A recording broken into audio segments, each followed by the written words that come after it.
Hello, everybody. Thank you for joining our second in our series of Advocacy Lunches this year. We're very happy to have all of you here.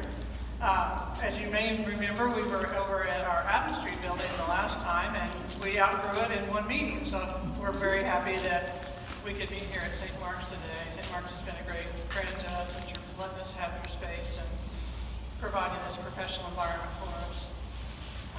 If you haven't met me, I'm Leslie Green. I'm the CEO of Soma. I think I know everyone here, but just in case I'm missing someone here that doesn't know me.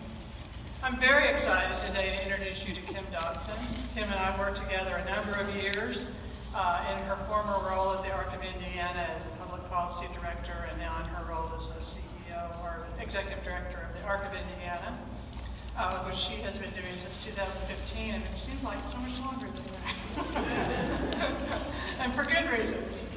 I will tell you, I'll read a little bit of her personal bio, but I want to just say on a personal basis that I couldn't think more highly of an individual than I do of Kim.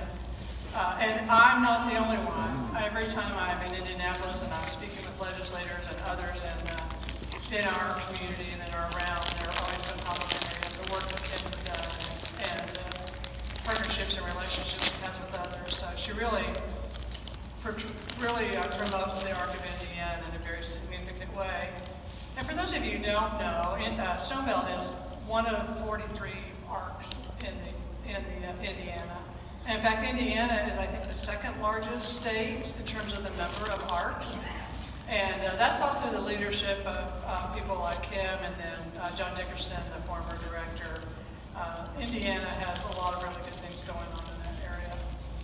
But we have 58 counties that participate as ARCs, and we also have about 2,100 individuals in those ARCs that are members of those ARCs. So it's quite a large organization, part of a larger national organization called the Arc of the U.S.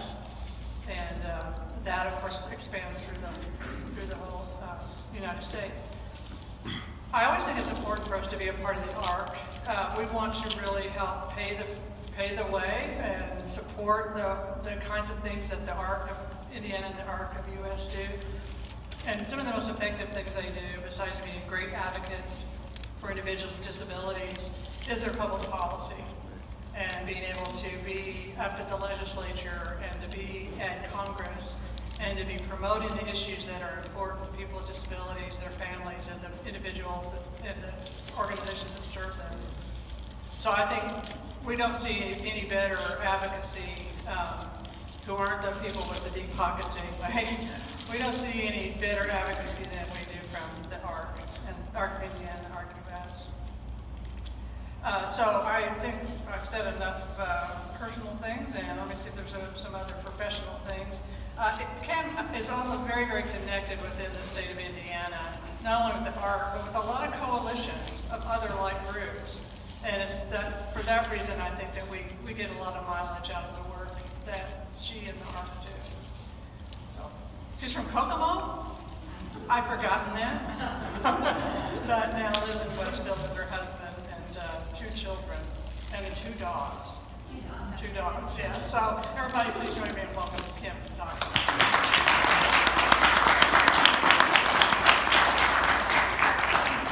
Thanks, Leslie. I really appreciate it. And it makes me smile every time I think of my 2 puppies. So they're 3 and a half, but I still call them puppies. And my kids are 20 and 17, so they're not nearly as much fun as my puppies. So my puppies are my life for sure. But I really appreciate the invitation to be here. I always look forward to coming to Bloomington, and it's actually really nice to get out of the State House today. So I appreciate that very much. The sun was shining on my way down, so it's really just nice to be here. And I most certainly always enjoy talking about public policy. As Leslie mentioned, that's where I got my start. I graduated from Purdue, in 1992, and worked for a U.S. congressman, and have just always been involved in public policy and government affairs. And once I got introduced to the U.S. congressman and really saw this whole, at the time I wanted to be an attorney.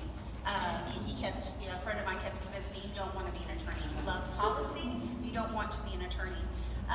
And once I got introduced to the congressman and really saw everything that happened behind the scenes of how laws really happen, I got bit. And I most certainly love what I do, and I've been blessed to be with the ARC of Indiana since 1998.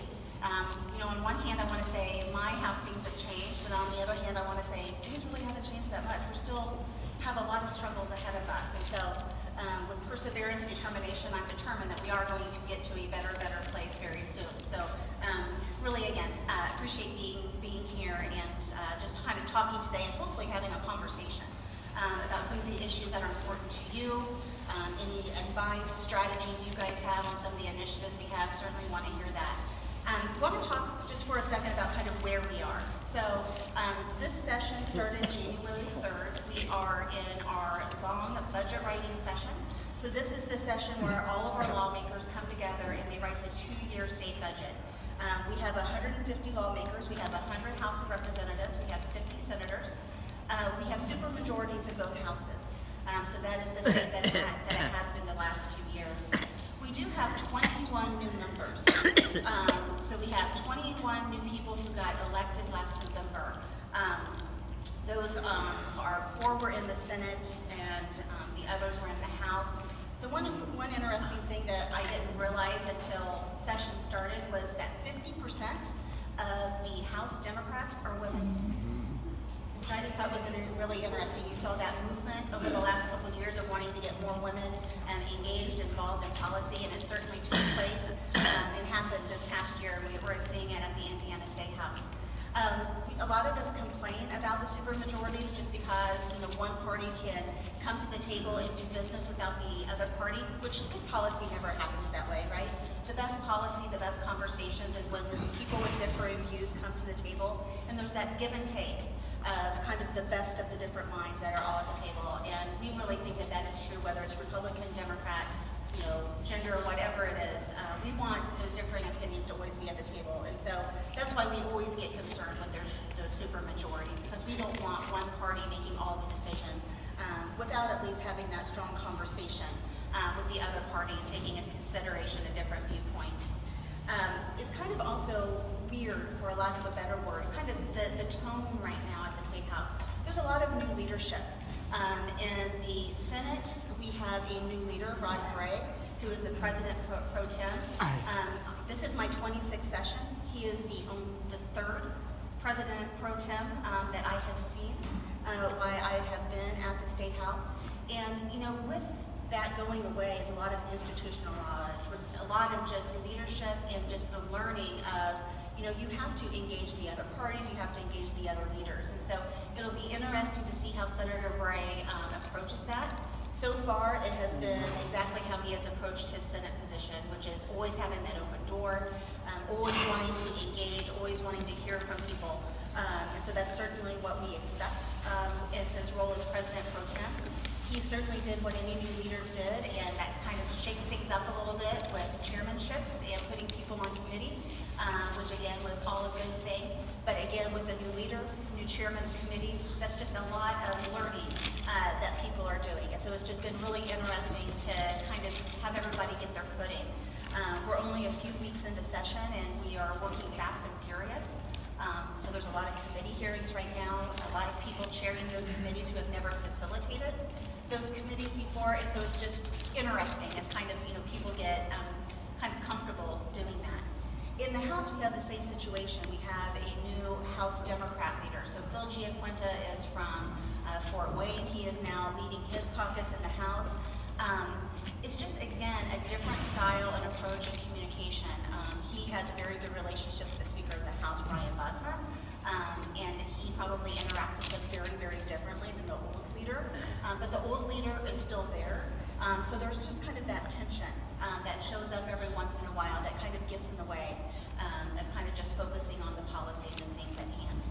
We also have a new situation in the House Ways and Means Committee, and I bring that up because with it being a budget session, we do a lot of work with the House Ways and Means Committee. We do a lot of work with them all of the time, but specifically during a budget writing year, because we spend a lot of time going in, talking about our programs. Most of our programs are tied to state funding, and educating those leaders about the importance of our programs. And so Tim Brown, who is co-chairman now of Ways and Means, was past chairman of Ways and Means. He was in a pretty awful motorcycle accident last September. and had a pretty significant traumatic brain injury. So he is back and doing well, so he's healthy, so I'm always glad to share that good news. But he is co-chairing now the House Ways and Means Committee, and he's co-chairing it with a gentleman named Todd Houston from the Fishers area in the Indianapolis region. Another great guy. His background is mostly in education. And so together they're a good team. But for us who are used to working with Chairman Brown and have the relationship with Chairman Brown and Chairman Brown's staff, there's just kind of, again, this awkwardness of who do I meet with, how involved do I get with, Representative Houston, and should I also then meet with Representative Brown? And so there's just kind of this weird dancing going on.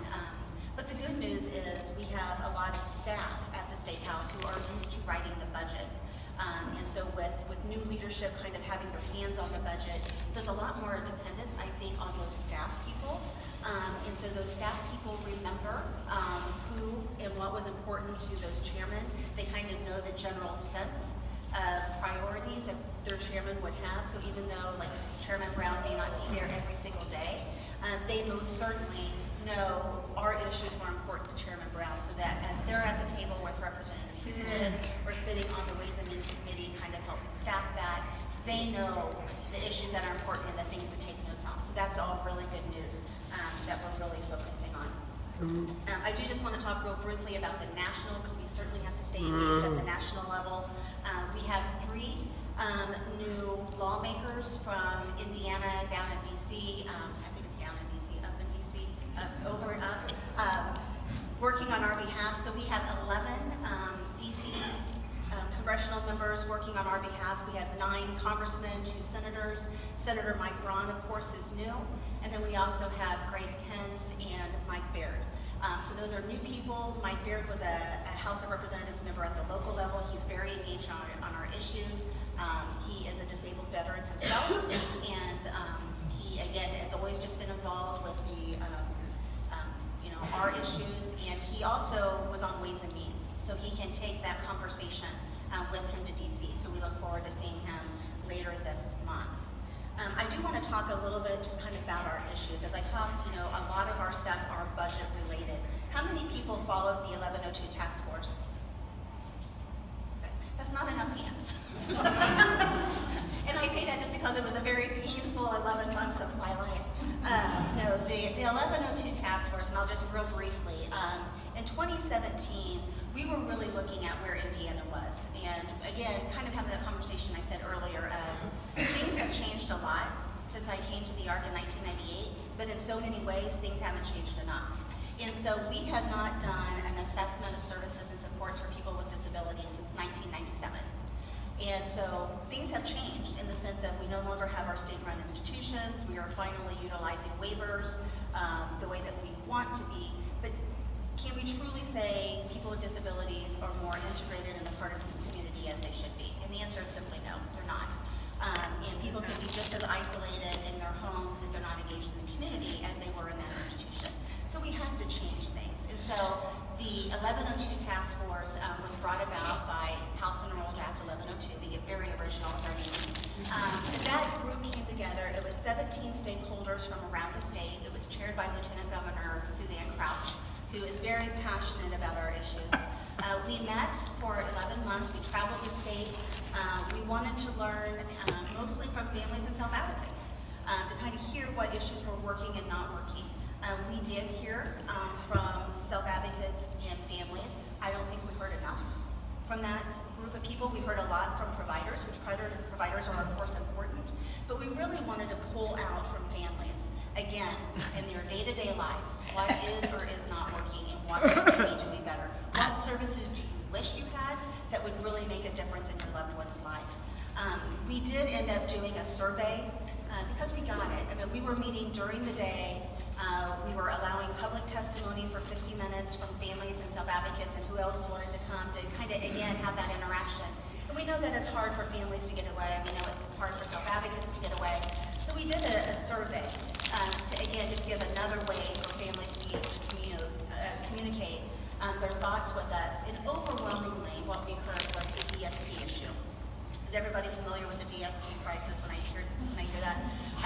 So we are still here, right? We know that there is a huge shortage of direct support professionals. We know how important those people are in the lives of the people that we love who happen to have disabilities. We have to do something to recruit and retain those quality workers that we want to be caring for our loved ones. And so by far, that was the number one issue, probably by about 83 to 85%. The other issues were really just around, yes, we live in the community, but we don't have access to jobs. We don't have access to transportation. We don't have access to vocational training. So it was just a lot of those type of things. But again, overwhelmingly, it was the DSP crisis. And so we have, as our major bill this year, is House Bill 1488. And that is being carried by Representative Ed Clear from New Albany. It is, I want to try to remember all of our co-authors because we have Representative Karakoff from Kokomo, we have Representative Mayfield from right here, and then we have Representative Porter from Indianapolis. And those four people are all on the House Ways and Means Committee. They are all very influential. And I want to brag for a second on Leslie because Representative Mayfield has done a phenomenal job of being educated on our issues. And that's all because of you and the time that you have taken to meet with her. She has a true interest in our issues, and she really, really, really wants to help us improve the lives of people with disabilities. And so if you are in her district, please send her a note to say thank you. Thank you for being a co-author of 1488. Thank you for caring, and we just know that we're there to help you to offer a personal story or anything you might need as this bill goes along. I feel really good about those four leaders on that bill. Again, I think they're all pretty diverse in the sense of how they come to the table and the issues that they get involved with, and I think all of that is to our advantage. The House Bill 1488, it has 5 key issues that came out of the 1102 task force. First and foremost is the DSP rates. So we are asking for a 15% increase in the Medicaid rates. That is the system that directly impacts the wages that can be paid to DSP workers. So we are asking for a 15%. We are trying to get as close to that $15 an hour as we possibly can. All of our economic impact statements show that that is where we truly can make a difference. That's where we start gaining the attention of the workers that we're trying to recruit. That's where we think is the threshold of people not leaving us to go to someplace else. And so we're trying to get as close to that as possible. Having said that, we're also very sensitive to the pressure that that puts on our providers because jumping from $9 to $15 is really hard. So there might be some stair-stepping that takes place over the next couple years to get us closer. But again, our goal has to be to get to that $15 rate if we really want to see the crisis come to an end. Another issue in 1488 is crisis management. We had a decent, I don't think it's good, but we had a decent crisis management program up until 2010. And then in 2010, it was cut by Governor Daniels as he was, trying to, balance the budget and get some reserves. And so it was one of the programs that was cut. Unfortunately, just because you eliminate a crisis management doesn't mean that the crisis goes away. Instead, what we are seeing is we have more people in crisis. We have more people not being able to get access to some help that they need. And so a lot of those crises are escalating. And that's, then getting into more behaviors. It means that more people can't stay at home with mom and dad. And it's really then putting a pressure on a lot of other programs within our system. And so we really do want another crisis management program brought to our state. So that is part of House Bill 1488. We also want to, sorry, I was looking through my notes. One of the things that we did when we passed the 1102 Commission is we put together the task force to come up with the final report. But what we didn't do is what is the plan for that final report once it's submitted. And so a piece of 1488 brings the 1102 task force back together at least twice a year so that they can get a report from FSSA on the implementation of those recommendations. We have 34 recommendations. Not all of them were legislative in nature, some were administrative, but we want to hold FSSA accountable. And so we're going to come back together at least twice a year, look at what's already been accomplished from those recommendations, kind of what is the status of some of those recommendations, and then legislatively what needs to happen to get some of those things in place.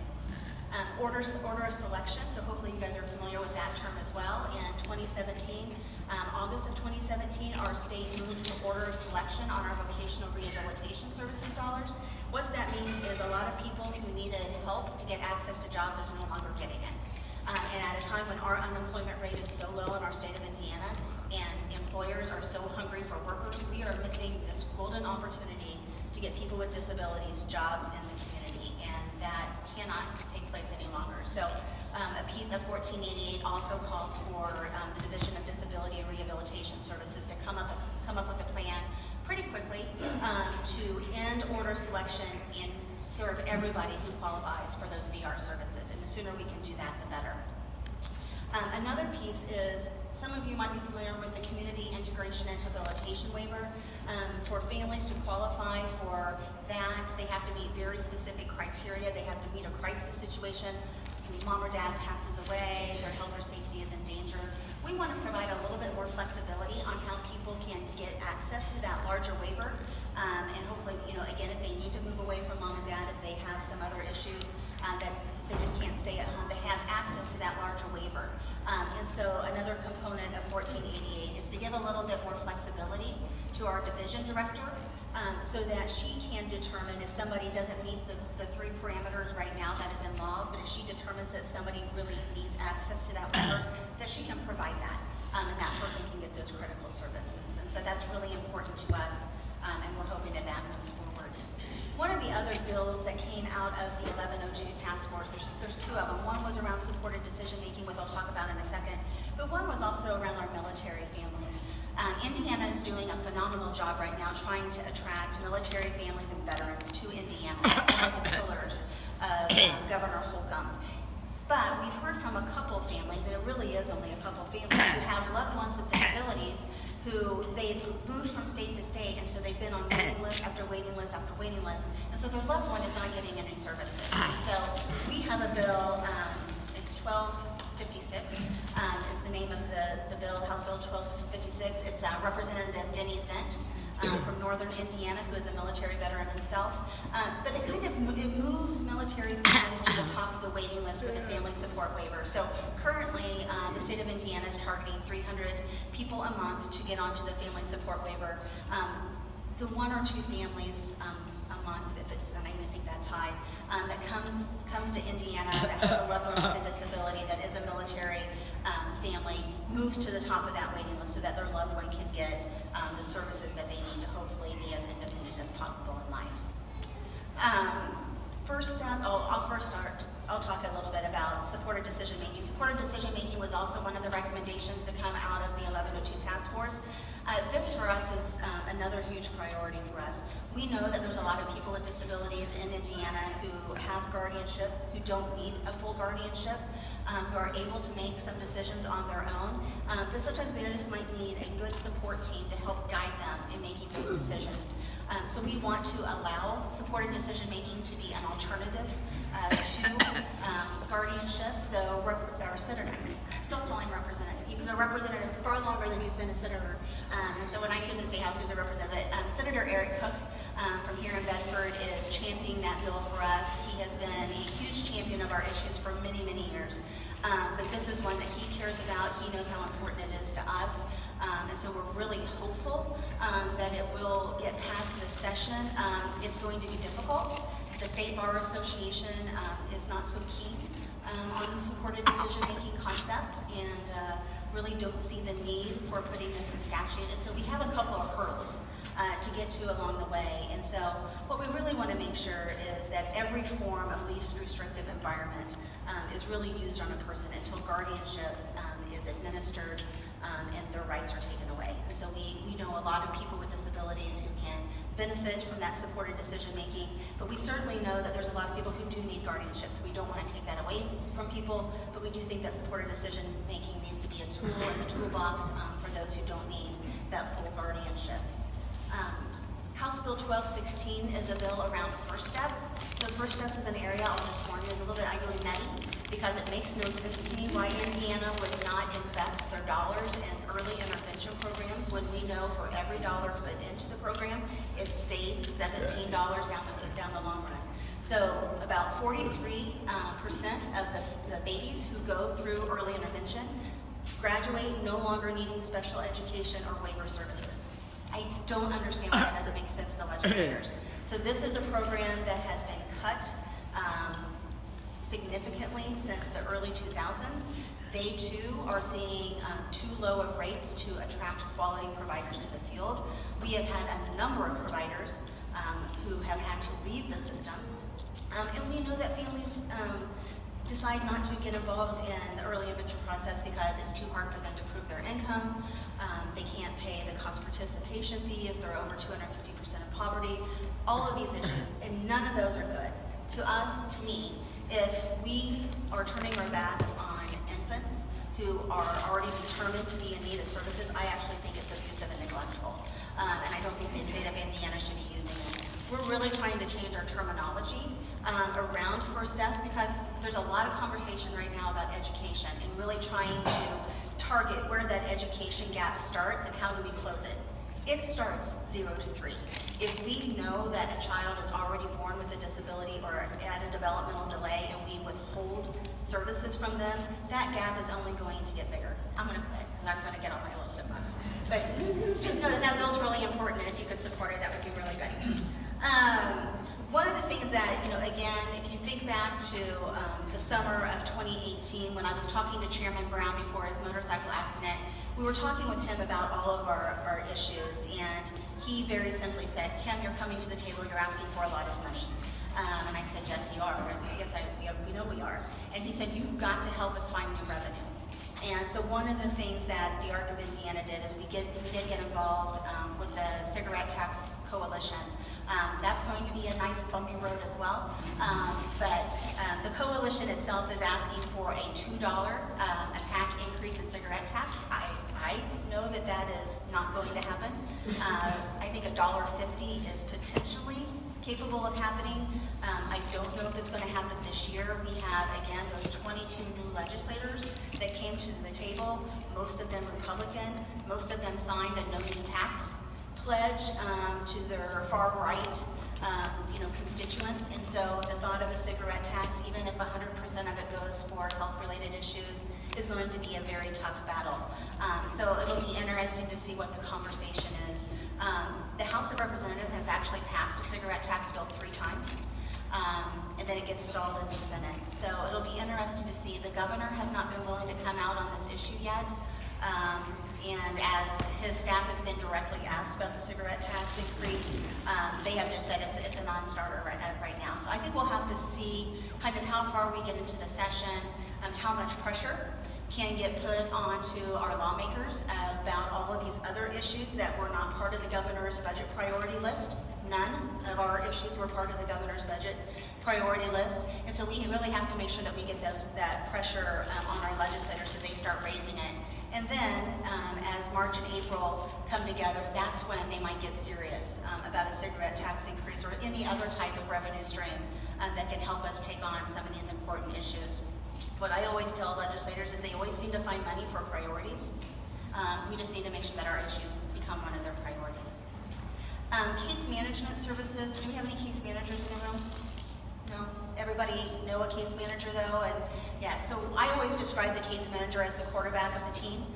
Those are the people who should be really working on behalf of the individual, bringing everybody together, making sure that a person has access to all of the different services they need to be successful. Their rates have also been cut the last few years, and those rates seem to be increased as well. So that's one of the things that we are supporting in the bill, and we hope that that gets passed this year, and I don't know if that's going to happen. Transportation, I'll just touch on briefly. We do not have good, reliable transportation around the state of Indiana. I always talk about, with people with disabilities, they have 2 barriers to jobs, families and transportation, and I think it's in that order. But we got to make sure that we have good, quality, accessible transportation available to people with disabilities. And it's all part of this workforce, right? We cannot solve our workforce crisis, not even just ours for the state, if we don't have access to quality transportation. And so I think statewide, people are looking at this. It's another coalition we're part of, right? We are joiners, if not anything else. But we are part of this Transportation Alliance to see if we can get more funding for transportation around our state. Because again, we know that our folks need it to not only get to jobs, but get to medical appointments, and to really just be active participants in their local communities. Workforce. So there's a lot of conversations. It's like a creative workforce. It's what we're hearing. We need to be creative in how we fill our workforce gaps. What I always get frustrated is we need to make sure that people with disabilities are part of filling that workforce gap. There's a couple of different bills on the table. One looking at the tax incentives that we already have available to corporations as they look at moving to Indiana. There's a couple of legislators, actually several legislators, who want to make sure that before a corporation earns a tax incentive that they are able to justify that they have an inclusive workforce. That includes people with disabilities. So that's one positive thing that's going. There's also just a lot of other little initiatives that people are, again, trying to make sure that people, that employers are looking at our workforce and thinking through, because so many employers, when they think about hiring on people with disabilities, they have that stigma of, oh my gosh, that's going to have to do accommodations. Accommodations are expensive. What does that really mean? Does that mean that somebody can't work at 100% productivity? And we need to kind of dispel all of those stigmas. And I think the more education we can do, and you guys already do it really well, we need to make sure that that's happening all around the state, and that when the governor specifically is talking about workforce issues, that he's including people with disabilities in that. Bias crimes legislation, we are one of 5 states in the country without a bias crimes. That has been a hiccup for, gosh, I think this is the 5th year that we have had a bias crimes piece of legislation. We have been involved in it just because we think it's the right thing to do. We know as more and more people with disabilities are living out in the community, they're going to be victimized more. We already have some protections in law, but we think that all other categories of people should be protected as well. And it's another area that's been a real stigma at the State House. Some people just don't think that certain groups of people should be included in that protected status. And so we'll see what happens this year. There's, I think, no less than 8 bills that have been introduced on bias crimes. Everybody kind of has a different way they want to go about it. The one that right now is getting a lot of attention is the one that kind of does list out all of the categories. So people with disabilities and ethnic backgrounds and religious backgrounds, you know, the gay and lesbian communities, the transgender communities, all of those are listed. Then you have that other far extreme of we don't want to break out the categories, we just want bias crimes, which a lot of judges and everybody are getting involved in behind that one just to say we need the different categories. So we'll see what happens there. I talked about supported decision making already. Some of the other smaller things that are happening, and Mark Stoops is on this piece of legislation. So Senator Becker from Evansville, one of the things that she's been really passionate about over the last couple of years is the accessible sign. I'm trying to look and see if there is one in here. But the very stagnant wheelchair.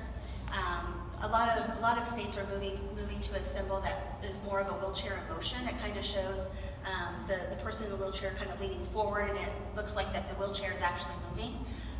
So we have a bill, as we are supporting it, but it came from Senator Becker to remove the word handicapped from our statutes and make the word accessible. And when you think about it, as I've talked to people, it's like, you know, the parking space is not handicapped. The parking space is accessible.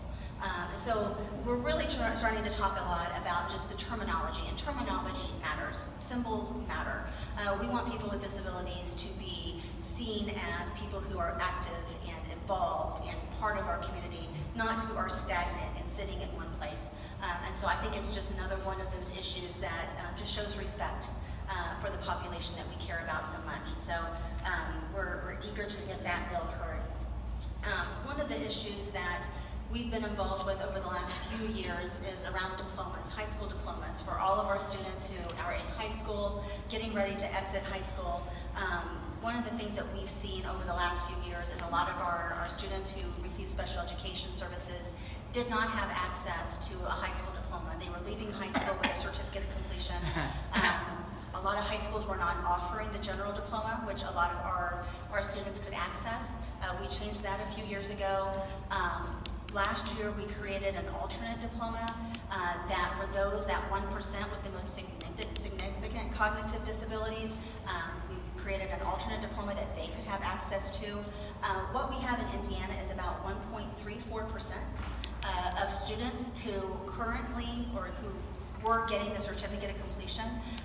We capped that alternate diploma last year at 1%, so that 0.32 is where our concern lies. We don't want those students to go without access to a diploma. And so we have a bill this year to just, again, say that the alternate diploma should only be chosen if all of the other diplomas are determined not to be appropriate. But then if a school is over that 1%, that they can go to the Department of Education to ask for a waiver to be above that 1%. And so there is kind of some oversight there. Again, our goal is to make sure that every student possible can earn a diploma if they can show their academic progress. So that's a bill that's being carried by Senator Houchin from the Salem area. Senator Houchin and Representative Clear both have a bill, and Bob Heaton is on the House bill. Senate Bill 559 and House Bill 1350 are bills that provide tax credits for ABLE accounts. So right now with the 529 accounts, you can earn up to a $1,000 tax credit for the money that you put in there. Currently, for families who are putting into an ABLE account, they don't have that same tax credit opportunity, and so this makes those two issues parallel and provides some parity for people who are saving for their loved ones with disability. And then, let's see what else here. I don't have my glasses on, so I'm trying to figure this out. One of the issues that we've really been watching over the years is managed care. And so we know that our population of people are expensive when it comes to healthcare. And so there's been a movement over the last few years, a lot in other states, but there's been a lot of rumblings here in Indiana, as well as moving to a managed care process. And that's all well and good as long as it's done right. And what we have seen over the last few years is that the state has not demonstrated that it can do it right. And so we're kind of wanting to put the brakes on it. We're wanting to put the brakes on it because, one, we want to learn from other states. So some states are doing this right now. I reached out to my colleagues around the country, and I asked very specifically, for those of you who have moved to a managed care model, can anybody say that this has been really good for the people that you serve? And everybody said, no, we can't say it's been really good. And I said, well, can you say that it's been good? Can you say that it has helped, meet some of the goals that it was set out? And again, everybody said no. And I said, okay, can you tell me something good? What has it helped with? And they said, well, it's helped with communication. Communication now is better with our state system, it's better with the NCOs, because they had this vision of how things were going to work, but because they didn't engage families and individuals and providers in the way that they should have, it didn't have the outcomes that they wanted. And that's exactly what I wanted to hear. So there is a 2-year study taking place through the Coleman Institute out in Colorado. That's kind of a group that we rely on a lot. If you guys know the name Dr. Braddock, he has done a state of the states around services and supports for people with disabilities for decades. And so his Coleman Institute is now looking at managed care and doing a comparison of all the states that have moved there, what's working, what's not working. I've always learned more from other people's failures than I do their success, right? That always kind of shows this is what we should have done differently. And so I want that information before Indiana starts moving in that direction. And so it's not overly popular with our state administration right now. They feel like it's tying their hands. And I've been saying, if you already feel like we're tying your hands and you're already having conversations that we need to be a part of. And so you're already starting us out on the road that we should not be going down. So those two bills are bills that, again, we want to just put the brakes on managed care for our population for at least 2 years so that we can, again, gather the information from other states and hopefully put together a program that's stronger and better. So I'm going to stop there because I want to hear from you about questions, thoughts, anything that I said that you agree with, don't agree with, can help out on, strategies. Don't be shy. Yes? Direct care staff. Yes. I know if you have your child that's over 18 years of age, that's in the Medicaid waiver program, and serving at home, they don't pay any federal or state income taxes. Well, why can't that be for the Medicaid waiver program that your child lives in an apartment, they don't pay state taxes? Those people that work with them. There's actually a couple of states that have looked at that. I don't know if there's any state that has passed that yet. But there's a lot of different things right now taking place around, especially around veterans and disabled veterans, about waiving some of their taxes. And so I think that's something that we should keep on our radar screen.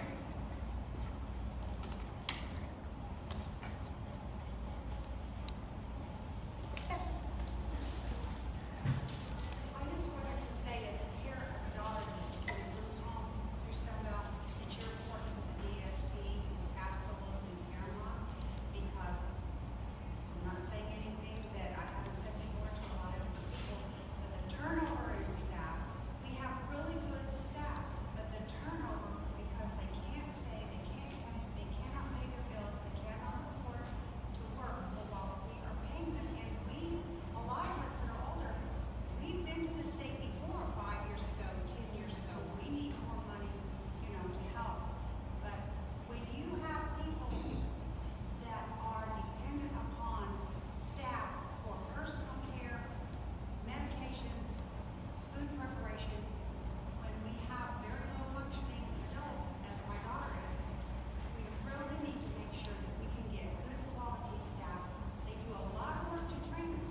think the more that they can see that personal touch, especially the turnover. I mean, I hear from self-advocates all the time of, I go to bed one night with one staff person and I don't know who I'm going to wake up to the next morning. I could not imagine being in that situation, and I think we just have to make it real for our legislators who have no idea what it's like. So if you could please just share your story, all of you, that would be really important for us. Yes? I keep thinking about the shared issues between the disability community and the aging community, and when we were talking about universal design and the handicap, throw that out and do the in motion kind of thing. I have a feeling that society at large thinks of the disabled community as just a little portion of society, and so therefore we're easily ignored.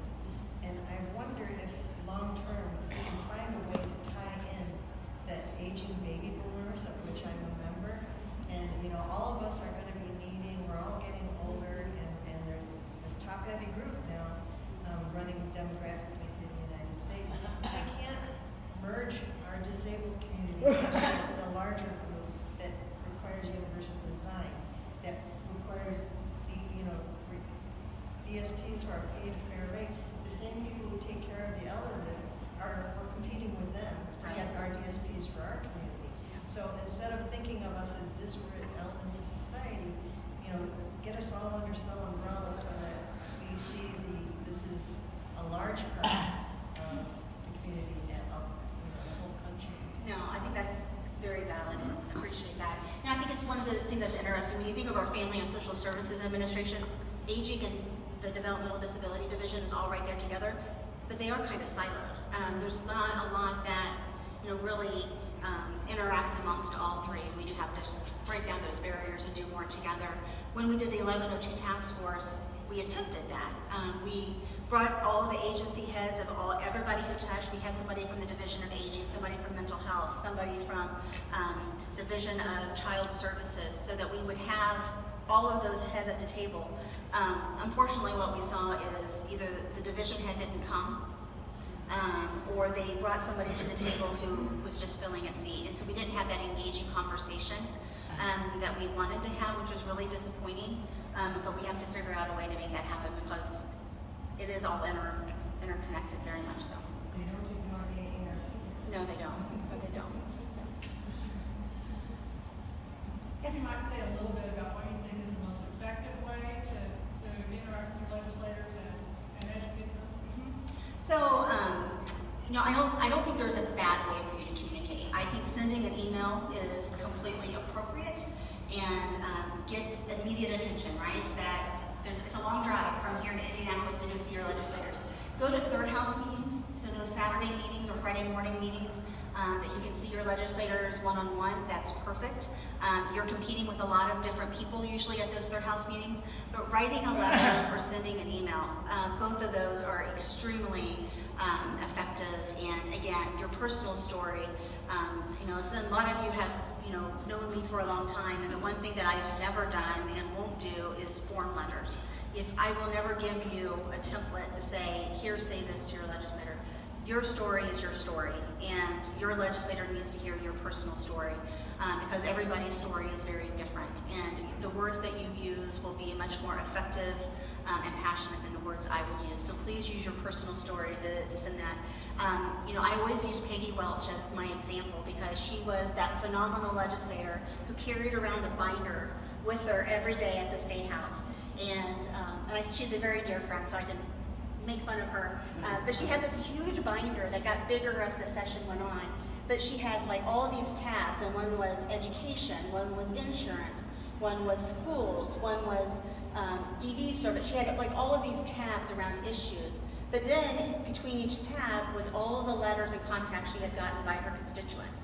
So if it was an email, she printed it and put it in there. If it was a letter, she printed it and put it in there. If it was a phone call, she wrote a note and put it in there. And she carried it around with her. So if she was in a meeting, she could say, I got a letter about that. And she would thumb through it and find that letter from the constituent who contacted her and then talk to her colleagues about it. It was effective. Because, and I don't think that she's the only one, I think she's the only one who may have carried around her binder. But if you know Peggy, that sounds just like Peggy Welch, right? But I do think that legislators really do pay attention. Do their staff see that and then pass it on? Yes, they do. And again, just because I used to be a staff person, don't ever underestimate them, because they really do get tasked with contacting their constituents, to getting involved in the issues. Treat them just as you would your elected official, because you want them on your side. If you call and are rude to them, they're less likely to pass on your messages the multiple times that you call. If you engage them in a conversation and respect them as an individual and know that their role is important, they're going to be an advocate for you with that legislator as well. So just remember that as you're doing that. Did I forget anything? That's good? Okay. Ta-da, 5 minutes. Thank you so much.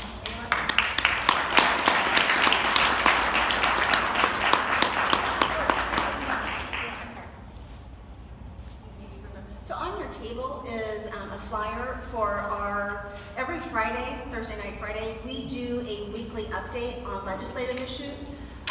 So if you could please sign up for that. We promise we will not inundate you with a lot of useless information, but we will kind of give you a recap of what happened this week at the State House and what's coming up. So again, we won't give you a letter to write, but we will give you bullet points of some of the things that need to be stressed on all of the issues. We'll tell you where the bill is in the process, and we'll ask you to kind of get engaged at the levels that we need. So if you would please consider signing up for that, that would be very helpful to us. All right, thank you. Thanks so much, Kim. That's great information about all the things that are going on in the State House. It kind of makes your head spin sometimes to think about all the different things you follow. And I know that was just a brief summary of everything you look at, because, I don't know, there's hundreds of bills that are introduced at the legislature every year that have to, some of them we have to track. On your table, and we ask you, this is kind of a call to action, this is your, no such thing as a free lunch. This is what we're asking you to do in exchange for your lunch, is to send a note to your legislator. And I would imagine there's a few people in here that you don't know who your legislator is, but there's a way to find out. You can go to Stonebelt's website and our advocacy pages and find the tab in the advocacy area that says Find Your Legislator. You can go to ARCIND and look at their advocacy pages, and you can find a place where it says Find Your Legislator. So send this to your state representative or your state senator, or you can send it to someone in Congress or your federal legislator, but right now we're kind of concentrating on the state issues. And it says a little bit in here about your concern about being a voter who's concerned about people with disabilities, and then you can put in the little extra lines what particular issue you're interested in, whether it be DSP or whether it be workforce issue, vocational rehabilitation or first steps or whatever. Put a little bit in there. Put your legislator's name and address on here and send it in. And it's just a way of kind of capturing their attention and saying there's people out there that are, wanting you to hear about this. You didn't tell the story, but we have heard from a legislator, in fact, Peggy Welch, who said that a legislator in the state, especially, who gets 3 or 4 letters, can go out to their colleagues and say, I'm getting lots of letters on that. So, I mean, it doesn't take very many communications from the constituents for them to raise in a priority level. So do hope you do that. One last thing before we finish up. This is the second in 3 of our series, and we will be coming back here on March the 29th. It'll be a Friday next time. And we're very happy that Representative Bob Heaton, who represents the west part of our state here, of our county, and a lot of Owen County and parts of Vigo County. He will be here to tell us what's going on in the legislature. Where are all those budget bills? Where are all those things that we're following? And so it'll be really interesting to hear from him and to learn more about what's going on in the legislature. The legislature will end towards the end of April. We only have a part-time legislature in Indiana. So they're going to have all their work done toward the end of April. So end of March is probably going to have a pretty good idea of where things are heading. Although there's always those last-minute surprises. Sometimes they're good. So please plan to come back and have lunch with us that day and hear from one of our legislators. So thank you for coming. It's great to have such a good turnout. Appreciate your interest in our advocacy efforts. The more voices, the better. Thanks.